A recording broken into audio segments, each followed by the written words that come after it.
হাইকোর্টে তীব্র ভর্ৎসনার মুখে রাজ্য সরকার।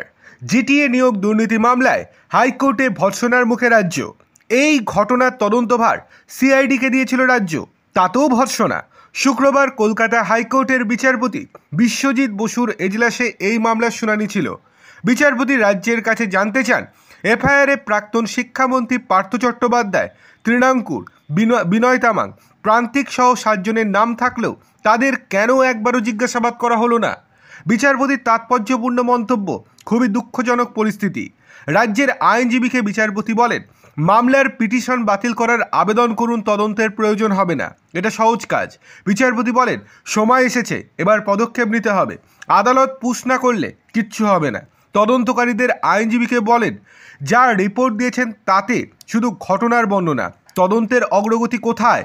জিটিএতে বেশ কয়েকটি স্কুলে চুক্তিভিত্তিক শিক্ষকদের বেনিয়মে স্থায়ী করা হয়। পাহাড়ে শিক্ষক নিয়োগ দুর্নীতির অভিযোগ তুলে গত ফেব্রুয়ারি মাসে বিধাননগর উত্তর থানায় অভিযোগ করেছিলেন শিক্ষা দপ্তরের এক আধিকারিক, কিন্তু তার ভিত্তিতে এফআইআর করেনি পুলিশ।